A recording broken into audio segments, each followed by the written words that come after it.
Meu nome é André Medeiros, eu sou da Sala do Desenvolvimento e o meu foco aqui é sempre trazer informações para que te ajude de alguma forma a melhorar teu bem-estar, para que tua vida fique mais colorida, que você não só sobreviva, mas que você viva, que pequenas mudanças no teu comportamento possam ter grandes resultados em termos de satisfação pessoal, em termos de aumento de bem-estar e de felicidade. Esse é meu objetivo. Você já parou para pensar que a vida da gente é feito a atuação de um equilibrista? O cara tá lá em cima, na altura, aquela corda não é estável. Quando ele tenta atravessar, ela vai para um lado, vai para outro, balança. Ele tá com aquela vara na mão, tentando equilibrar, e às vezes o peso ele bota para um lado, joga o corpo para um lado, joga o corpo para o outro, para poder conseguir ultrapassar aquele desafio, conseguir andar direitinho naquilo ali. Se ele parar e colocar o peso dele, jogar o corpo dele para um lado só, o que vai acontecer? Vai para a lona. E é mais ou menos a mesma coisa que acontece com a vida. Nos vídeos passados eu falei a respeito da importância do trabalho e do propósito. O trabalho não é só, quando a gente pensa no trabalho, ele não é só a satisfação das necessidades em termos de financeiras, né? Necessidades financeiras. O trabalho ele proporciona muito mais do que isso, é o sentido, é o propósito da gente. Então, se você quiser saber um pouco mais a respeito disso, do que eu falei, dá uma olhada nos vídeos passados. Agora, o que eu estou querendo trazer nesse vídeo? Olha, tem muita gente que consegue grandes vitórias profissionais, mas elas terminam tristes. Isso está relatado em vários livros. E você conhece gente com esse aspecto, que o cara correu, conseguiu conquistar muita coisa, mas está triste, não está bem. E isso é um contrassenso, porque se você parar para poder imaginar e pensar direitinho, se o cara ele começou a investir o esforço dele, o tempo, a energia dele naquilo ali, é porque aquilo era importante para ele. E no momento que ele consegue êxito, lograr o que ele está afim ali, ele está triste? Mas por que isso? Não faz sentido, é contra-intuitivo isso. A teoria diz que o seguinte, o grande problema de muitos desses aí que conseguiram grandes conquistas profissionais, mas não estão felizes, é porque eles desgastaram os relacionamentos nessa caminhada. Então esse desgaste, essa falta nos relacionamentos é que está ocasionando essa infelicidade. E sabe de uma coisa interessante? Quando a gente fala sobre conquistas profissionais, muitas vezes isso está ligado a dinheiro também. É um dos reflexos das conquistas profissionais. Mas o ser humano ele se adapta muito rapidamente a algumas coisas. Por exemplo, tem um estudo que eles começaram a avaliar os caras que ganharam em loterias. Tá? Então pegaram esses caras e avaliaram eles depois de um ano. E o que aconteceu? Depois de um ano, o nível de felicidade desses caras estava semelhante à média da população. Se acostumaram. O que eles chamam, isso aí, esse fenômeno, é de adaptação hedônica. Eu não estou falando que o dinheiro é ruim, que você não tem que correr atrás do dinheiro, tá? Mas que você coloque a expectativa adequada no dinheiro. Saiba que você vai ganhar, ele vai lhe proporcionar uma série de benefícios, mas a tendência de você se acostumar com aquilo é muito grande. Em 1940, por exemplo, um terço das casas dos Estados Unidos, elas não tinham banheiro dentro de casa. Quando a gente compara com as casas do americano médio hoje em dia, não só tem banheiro dentro de casa, como tem uma série de confortos. Então tem uma série de tecnologias, uma série de facilidades que tornam a casa do cara que mora nos Estados Unidos muito melhor do que em 1940, por exemplo. Então, teoricamente, era para a sociedade, se você começar a pensar em termos de, olha, se o cara tem uma casa melhor, ele vai ser mais feliz. Então, se a gente pensar dessa forma, a sociedade americana de hoje deveria ser muito mais feliz do que a sociedade americana de 1940. E isso também não é verdade. Por quê? Por causa da adaptação hedônica. Eu não estou dizendo que ganhar dinheiro, comprar uma casa maior, ter conquistas materiais é negativo. Não é isso que eu estou falando. O que eu estou tentando dizer é que muitas dessas conquistas você vai sofrer da adaptação hedônica e que você vai se acostumar com essa realidade, seja para o bem ou seja para o mal, você vai se acostumar. E tem uma música que é cantada por Frejá que é bem interessante. A letra, ela exprime exatamente o que eu estou querendo dizer. O nome da música é Amor para Recomeçar. Tá? E o que ela fala? Ela diz que desejo que você ganhe dinheiro, pois é preciso viver bem, mas que possa dizer a ele, pelo menos uma vez, quem é o dono de quem. Mas sabe aonde a adaptação hedônica não se aplica? Por exemplo, com relação a filhos. Quando você tem filhos felizes, filhos saudáveis, filhos que eles estão bem, você não se acostuma com isso, tá certo? Isso aí sempre vai proporcionar prazer para você. Amizades, quando você tem um grupo de amigos, então você também não vai se cansar por ter um grupo de amigos, você não se acostuma a isso. Ter um bom casamento também você não se acostuma a isso.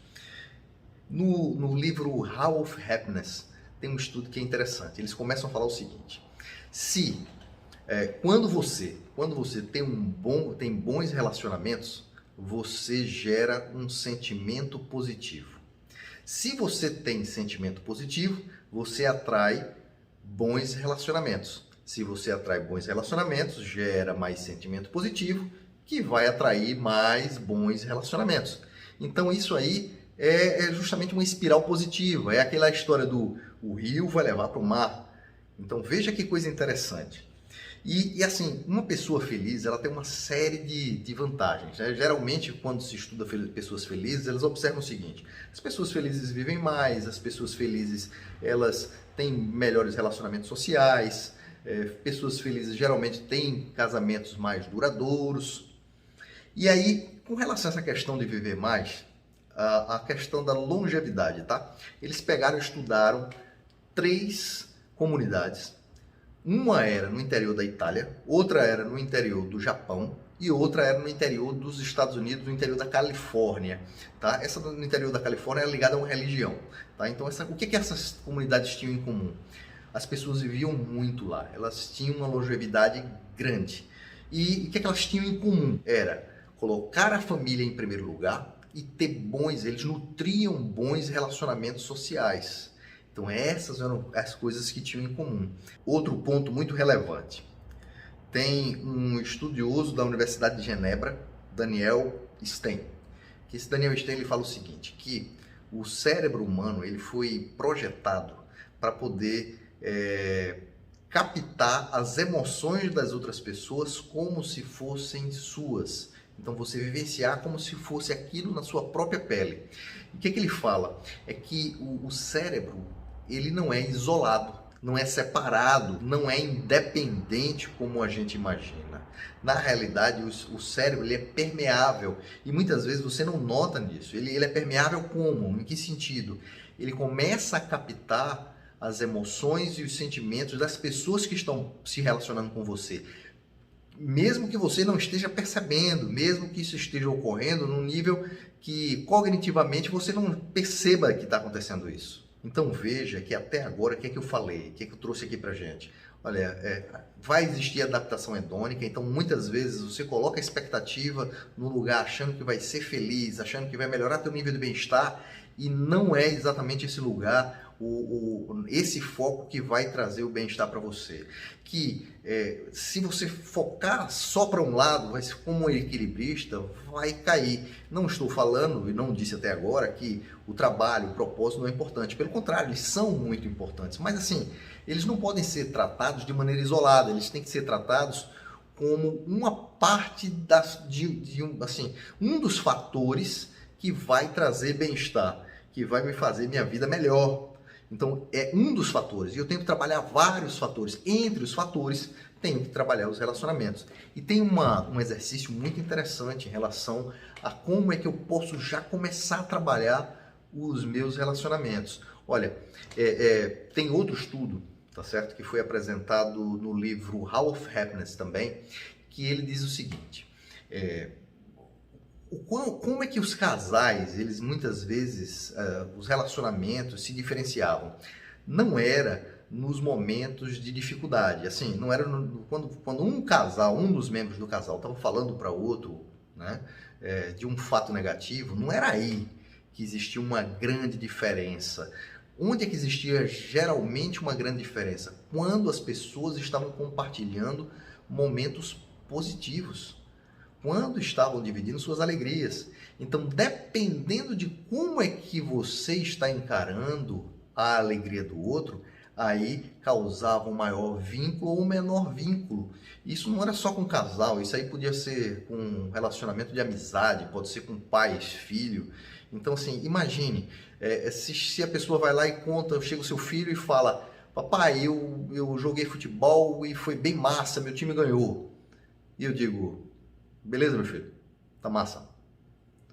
Veja que eu não dei tanta receptividade a aquela informação que ele estava me trazendo. Se eu adotar uma estratégia diferente, aquilo é importante para a pessoa com quem eu estou me relacionando. Pode ser importante para o meu cônjuge, pode ser importante para o meu filho ou para um amigo. Então, se essa pessoa está falando comigo, então, está dividindo aquele fato, eu resolvo estar presente naquele momento e exploro mais. Eu faço perguntas sobre aquilo. Eu começo a dedicar minha atenção, minha energia para conhecer mais da pessoa, para poder escutar mais o que é importante para aquela pessoa. E isso é legal porque quando as pessoas começam a fazer isso, os vínculos eles ficam mais fortes. As pessoas começam a se sentir mais importantes e você começa a se sentir bem também. Então, você, a partir do momento que está presente, você gera sentimentos positivos para outra pessoa e para você. Então, veja que interessante isso. É um relacionamento ganha-ganha.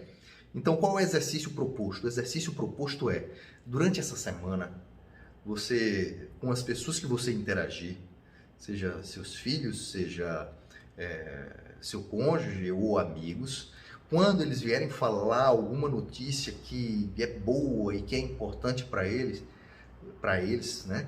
Faça perguntas. Tente explorar um pouquinho mais daquela situação, tente entender mais, estimule essas pessoas a falarem.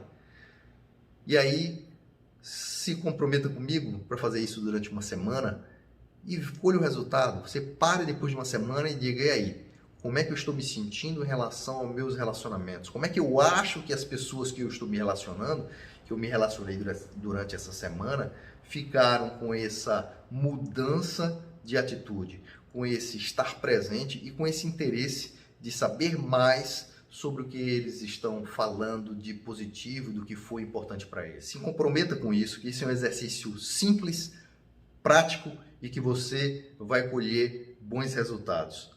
Meu nome é André Medeiros, eu sou da Sala do Desenvolvimento e foi muito bom estar aqui contigo, tá? Te espero no próximo vídeo.